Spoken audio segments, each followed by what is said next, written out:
What happened to Yugoslavia could be considered like a classic example of colonization.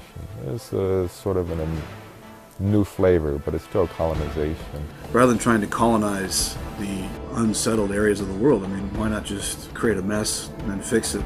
Then you basically own a chunk of the world which was already developed and consuming.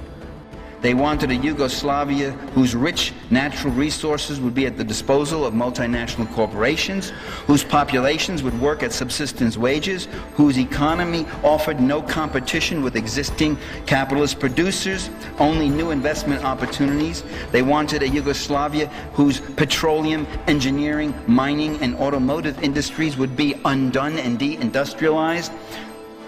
And they wanted to abolish Yugoslavia's public sector services and social programs. And they did it. Furthermore, the harmony that the people of Yugoslavia had been building for the greater good was crushed.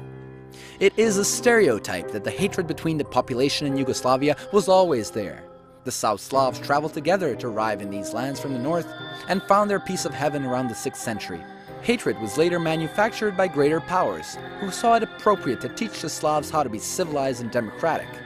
Consider that for the better part of the 20th century, black people weren't even allowed to sit at the front of the bus in the US, while the Dubrovnik Republic actually abolished slavery back in 1642, when the US was still a British colony and didn't exist as a country. The Western hypocrisy was obvious.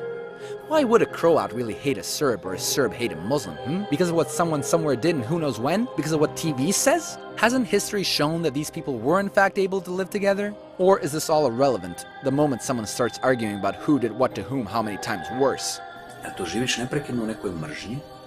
Da li živiš u nekom neprekidnom strahu iza sebe ili nekog jednostavno toliko mrziš da ti se sva tvoja pozitivna energija bazira na tome da to prepoznaš, razlikuješ i da nekom iracionalnom silom manifestuješ tu svoju mržnju. Od toga se ne živi.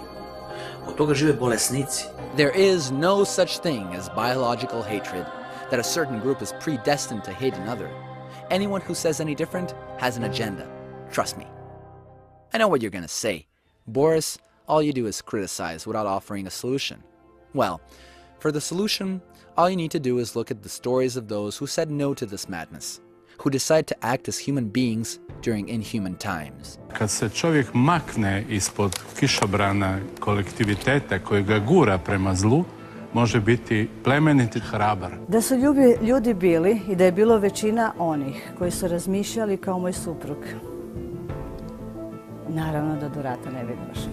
Corrupt politicians, army generals, or war profiteers were to blame for the colonization of Yugoslavia just as much as the colonists from the West.